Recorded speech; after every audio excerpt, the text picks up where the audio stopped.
People are who they are, and you deserve to be loved. You deserve to be seen fully in who you are because of that. This one is called So Your Kid is Non-Binary. I gave it to my dad to sort of say, here are some ideas. That was kind of the moment when I started to feel the most like I knew who I was, like, oh, I can be both. And it makes me feel so much better. Made me feel like more comfortable in my skin every day, just seeing them live, which makes me want to continue, which hopefully will make somebody else want to continue. There's a lot more to life than the black and white. More than 2 million people living in the United States are transgender or non-binary, and March 31st marks a day to celebrate each one of those lives and recognize the courage it takes to live openly and authentically. Having days of visibility, specifically Transgender Day of Visibility, helps the world acknowledge, like, yes, we do exist, we're not going anywhere, we're just regular people, and being visible is acknowledging that. For Transgender Day of Visibility, this year we want to support normalizing this conversation by sharing these voices and stories from around Colorado.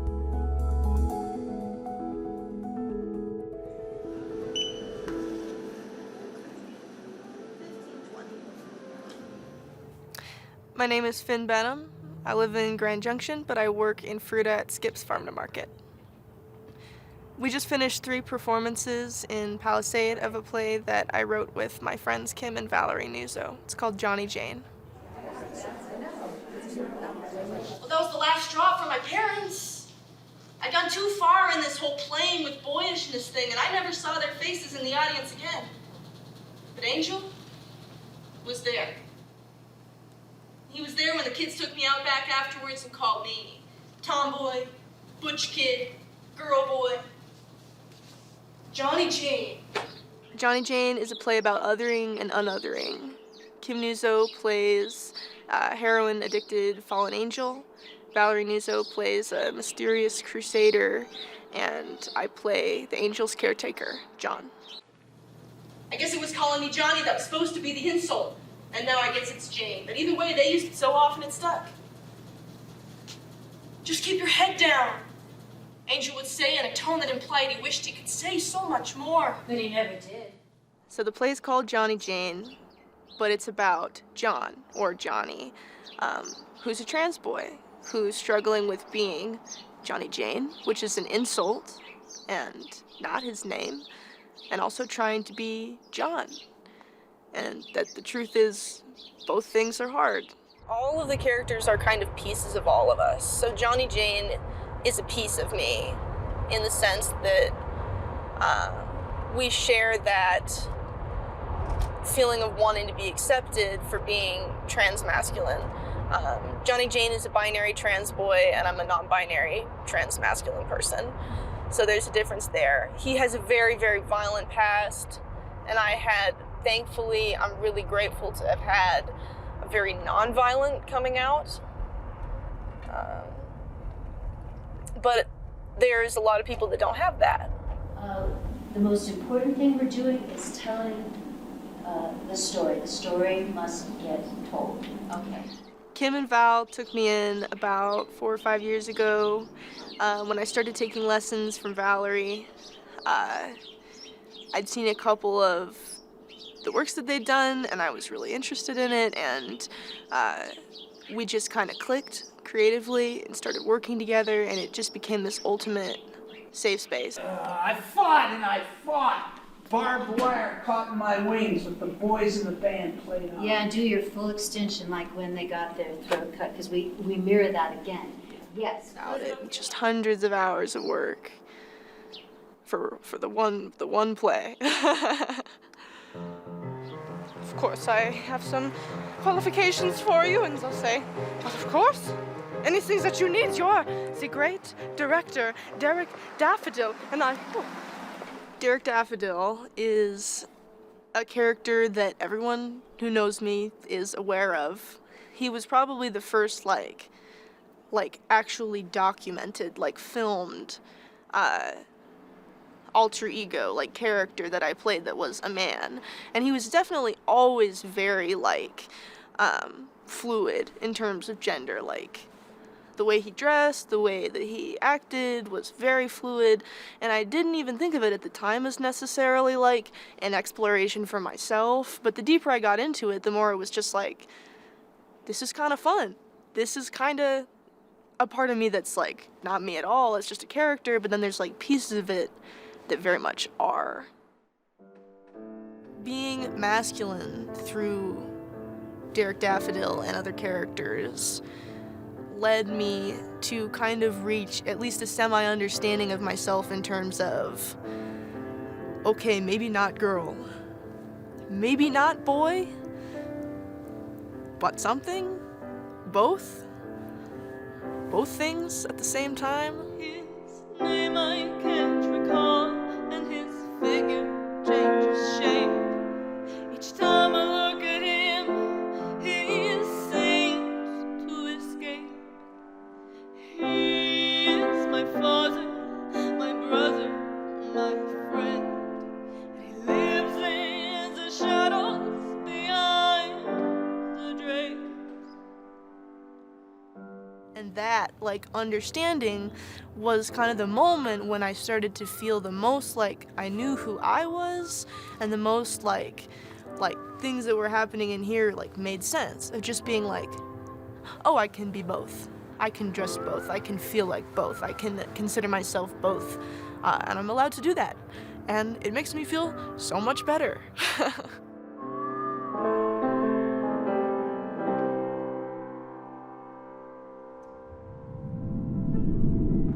I've always had questions about not being girl enough. You know, very specific times in my life where I needed to up the ante in my presentation of femininity. I'm Lex Dunbar. I identify as a Black, non-binary, trans-masc person. I was raised in an apostolic church for the first 12 years of my life, and I struggled for a lot of years in this identity, and I allowed myself to continue to question gender identity and land on non-binary because when I think about my journey, it is what makes the most sense. So now I am finishing a second Master of Divinity at the Iliff School of Theology. And ultimately, my goal is to both be a Black trans voice in academia, specifically the religious theology world, and alongside of that, creating spaces for Black folks to congregate, to heal, to talk about spirituality, to talk about life, to talk about wisdom. I understand that there are many people in my LGBTQ plus community that shy away or directly flee or run from the experience of faith. And I think that that is regrettable because there's so much pain that they could be relieved from by a deeper understanding of where they come from as opposed to what they fled. My name is Ben Mann. My pronouns are they, them, and I am pastor at Mayflower Congregational United Church of Christ in Inglewood, Colorado, as well as a chaplain at UC Health. I think people's suffering is a really interesting space. People come to the hospital and are instantly vulnerable. We strip them down, we tell them where to lay, we tell them what to do, we start poking and prodding them, and that can be a really inhumane experience. And I find as a chaplain, I get to inject a lot of humanity into a person and a family's experience when they're here, especially if they're here for a long period of time in a traumatic situation.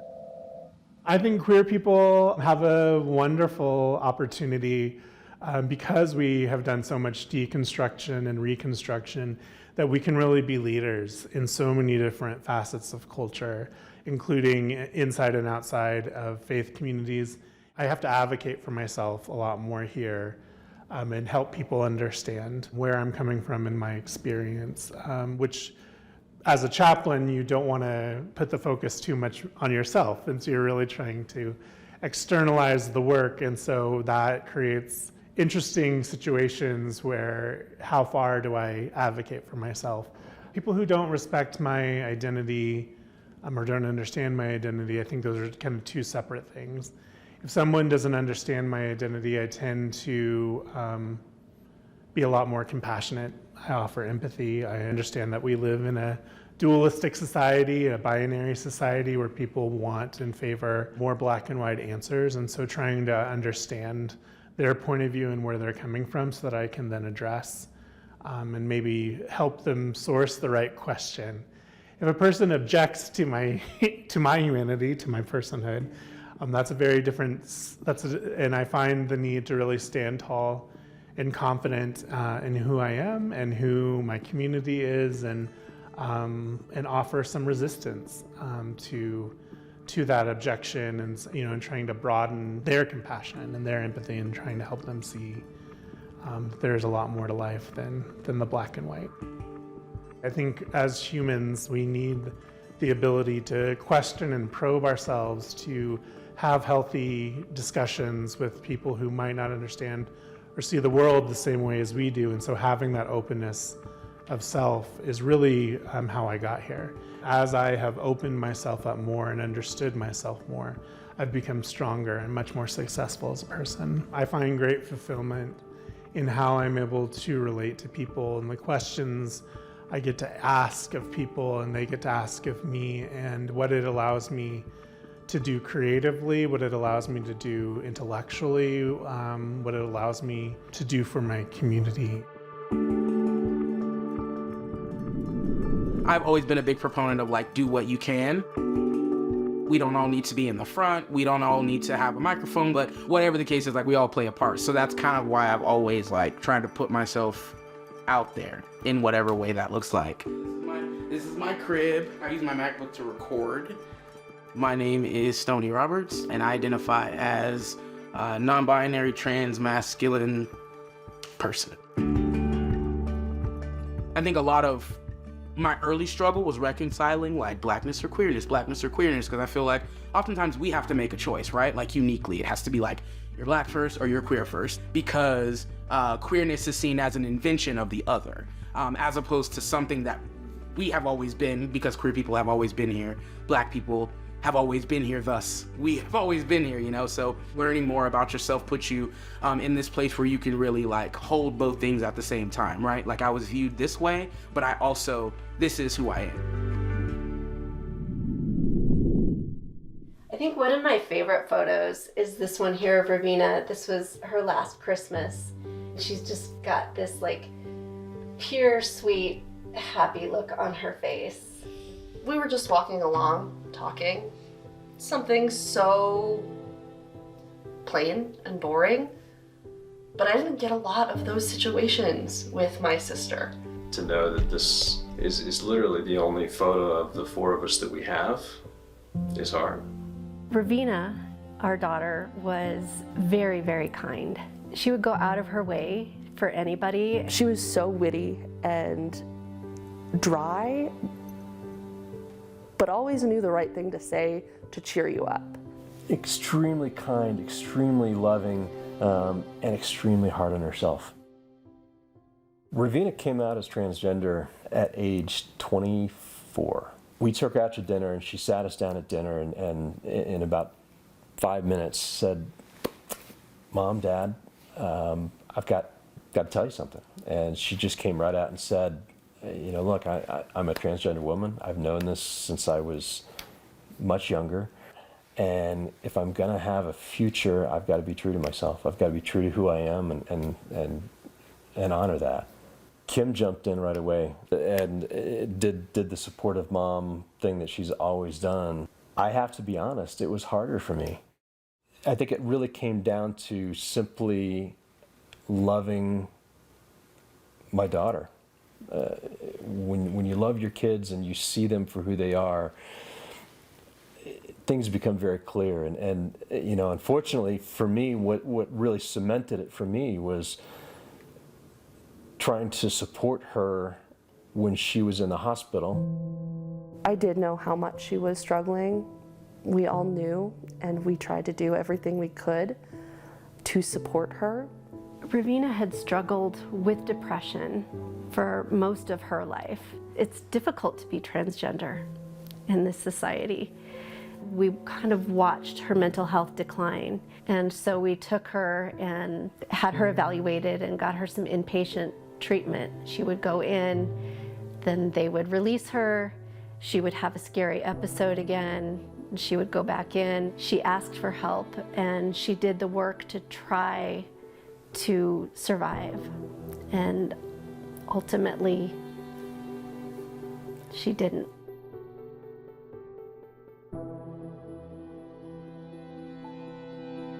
It was my worst fear come true. There's such a tremendously high rate of attempted suicide among people who are transgender. I think Ravina would want to share inclusivity. People are who they are, and you deserve to be loved at that. You deserve to be seen fully in who you are because of that. Ravina was a poet. She was a beautiful writer, and she wrote this haiku: gentle reminder, something unseen swirls around, the songbirds take off. We put a bench, a memorial bench for Ravina out there, and I've painted rocks and put rocks under it that are like a little rainbow of rocks with all these words that describe her. And just even that little piece there that signifies Ravina has brought kindness to our neighborhood, kindness amongst our neighbors. So I think there's just this little bubble of kindness that I've experienced in Ravina's name right here. And I think more than anything, that's what I'd like to try to promote in Ravina's name is that concept of kindness. And the more we can encourage kindness as a leading factor and a way to have an open conversation, open discussion, it's amazing what can come out of this when people are willing to sit down and actually talk and learn from somebody else.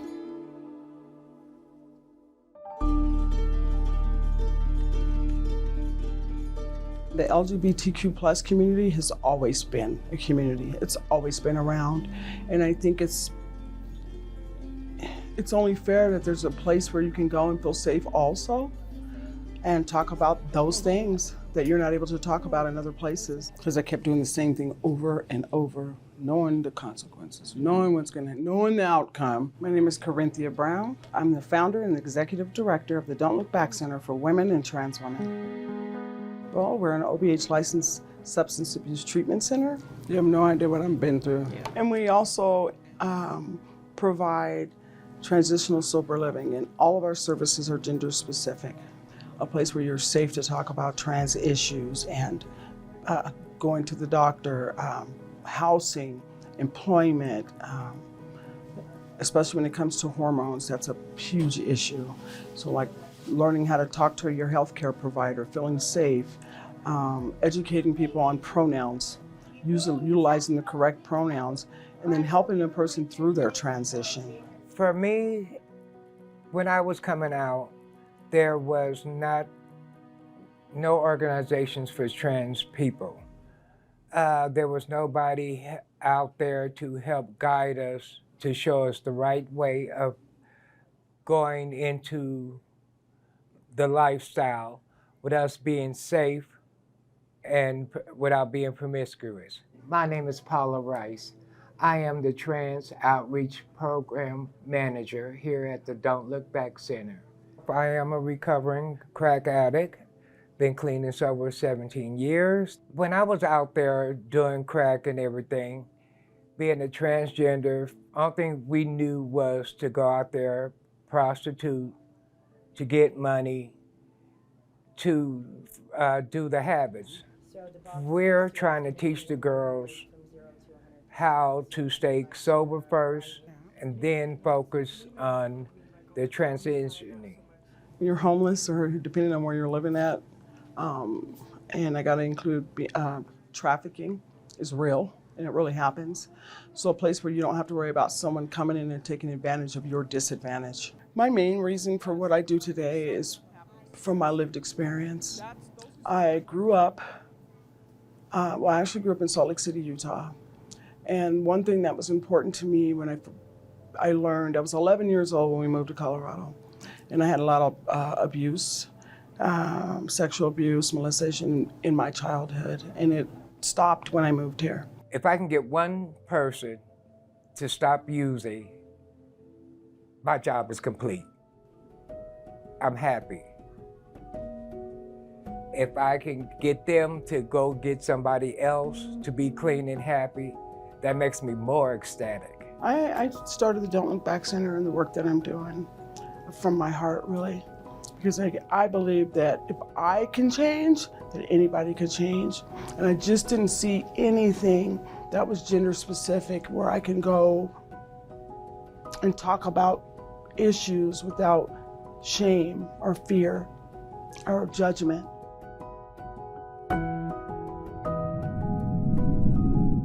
Growing up where I did, people didn't talk about these things.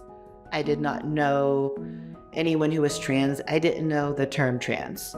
So these conversations, this kind of really illumination on communities like ours is important. My name's Al. I am 32 years old, and I identify as a trans man. Originally, I'm from the Panhandle of Florida, and I am so glad for many, many reasons to now be living and working in Colorado instead. I've been a director of the Trinidad History Museum since December of 2020, and living in Trinidad as a trans man and working here is really interesting given the history here. Trinidad used to be known as the gender confirmation surgery capital of the world, thanks to the work of Dr. Stanley Biber and later Dr. Marcy Bowers. So just by existing and working in a space where we are talking about trans history, we are a history museum here, I think helps not only older folks learn about the history and the folks who have always existed, we've always been here, but also I think it's really helpful for our youth. I think it's important that when we do have kids come to the museum, they're not only seeing and working with cis staff, but they're also working with me. I'm trans. We have other folks working here who identify as non-binary, and I know several teens who have known who they were from the moment they were born, and it makes me so proud. So I have a drawer, and it's full of all of my notebooks and sketchbooks. They're very messy, just what you would imagine.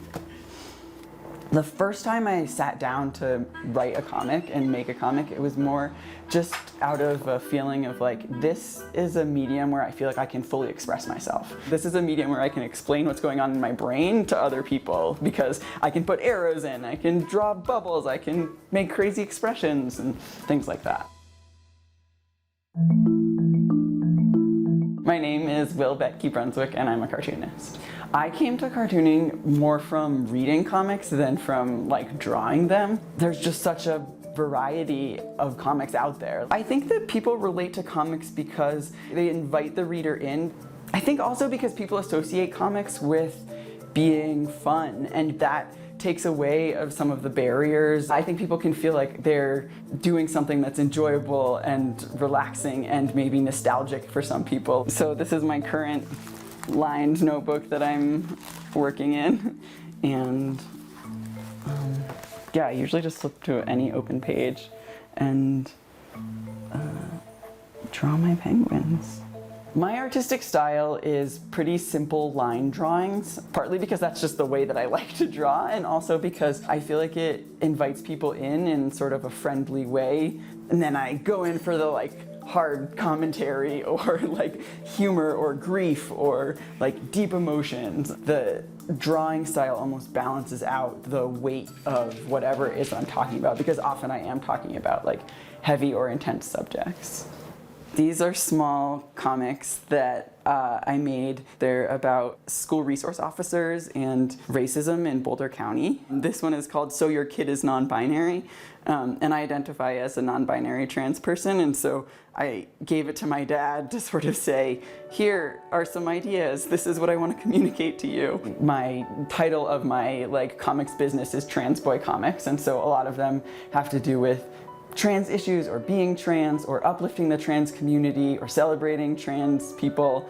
And also some of them are educational. So much of it is about my life, and since I'm trans, like I see the world through this trans lens, and so even comics that are just like humor comics are often like funny things that I experience as a trans person that other trans people could relate to. But I also know that for some people who are cis are reading my comics as a way of like learning about me and my trans identity, and so I try to just be also aware that cis people are also reading my work. I hope that people feel connection and joy, and I definitely hope that other people feel like they can make comics. That's something that I really hope, is that other people feel inspired to sort of share their stories via comics. It's important to me to use my work to talk about bigger issues because these are things that I care about and things that I'm thinking about anyway. And so my comics really are what's going on in my brain on paper. And so if I'm thinking about it, chances are I'm going to make a comic about it.